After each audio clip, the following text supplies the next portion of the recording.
How's it going? I decided I wanted to make a video about this. I thought maybe I'd just do a post on Social Galactic, but I feel like I have enough to say that it merits a video and some stuff I want to share. Um, One thing that I have learned and yet need to continuously be reminded of by the Lord is that when exercising, when lifting weights, when doing things that are athletic, you need to be humble, particularly when lifting weights and messing with the iron. The iron is just what it is. It can be 100 pounds, 200 pounds, 300 pounds, and if you don't respect it, it will teach you a valuable lesson in messing your body up. So you need to be super humble when lifting the iron. A few months back, I was squatting like I was in a rush, and I was literally just dropping down to my ass in the bottom of my squat and letting the weight just fall on my shoulders. I mean, it was on my shoulders, but I was squatting deep so fast that a few months ago, the impact of the weight hit my hips. Like, I don't know if I'm saying that right. Let me just try to back up here. The weight, the 185 pound bar, which is not that much for a squat, was resting on my shoulders, and I went down so fast that it basically fell with me, as opposed to just kind of slowly going down into a squat and pushing back up. The impact of the bar falling that fast went straight into my hips, and I got injured to the point where I pretty much didn't squat for the last 5 to 6 months, the entire winter. And only recently did I start lifting weights again, and I've reminded myself, hey, remember what happened last time? You went way too fast. You were squatting like you were invincible, and you got hurt, and it took you out for a long time. So I've been really, really careful to warm up properly, but also take my time when working out and not being in a rush, not to injure myself. However, once again, I learned a valuable lesson in being humble. I decided to lift weights on the same day that I went snowboarding, which was 2 days ago on a Thursday. Snowboarding is not super intense necessarily, except one part of my body. For me, it's my back foot, which is my right foot. My left foot is my front foot. So I've got what's called a regular stance in snowboarding, meaning my left foot stays in the binding and my right foot comes out, and my right foot acts as a rudder for when I'm carving down the slopes, right? So I use my right foot to swing in and out of a heel side stance and a toe side stance, if you know anything about snowboarding. So my right ankle takes a lot of weight. It takes a lot more, I don't know, it works a lot harder than the rest of my body when I'm snowboarding. And I didn't think anything of it, and I was like, you know what? I didn't work out yesterday, I better get my workout in.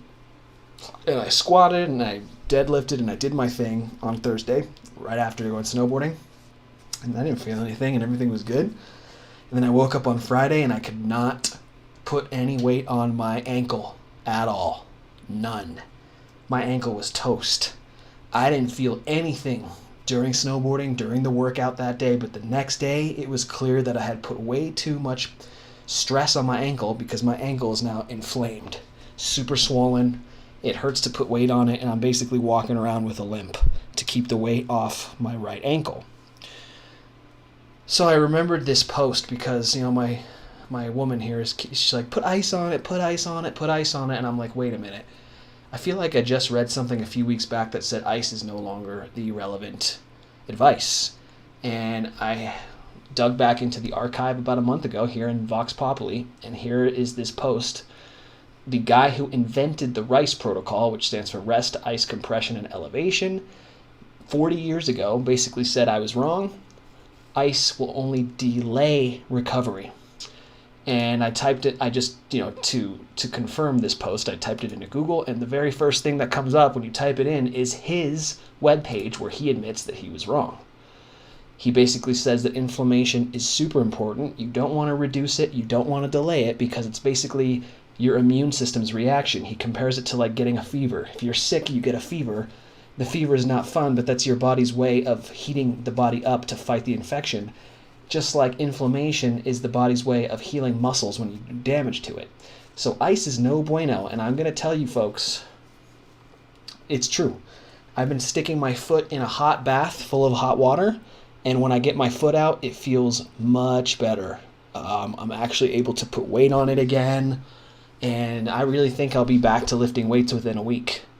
If you go back to this post right here, I figured out quickly on the best way to avoid post-exercise stiffness was a hot shower, movement, and stretching. There was another part. Athletes are far more interested in returning as quickly as possible to the playing field. So if you want to get back into your sport immediately, use a hot bath, use a hot shower. Do not use ice packs. It's BS. Inflammation is good. Inflammation is important. And I would probably guess that this also applies to a bee sting as well. If you get a bee sting, you'll get a very swollen area around the bee sting, and people will suggest putting ice on it. I would probably suggest, based on this and based on my own personal experience, that you should use heat instead of ice. Ice may be fully BS at this point. So, highly recommend hot water instead of cold water. I'm going to be back lifting weights and squatting in a week. But I got into a little bit of argument with my woman because she said you got to use ice. But the guy who said that has changed his tune. Keep that in mind. Just a random thought for the day, and y'all can have a good day and be humble when lifting weights, folks. All right, peace.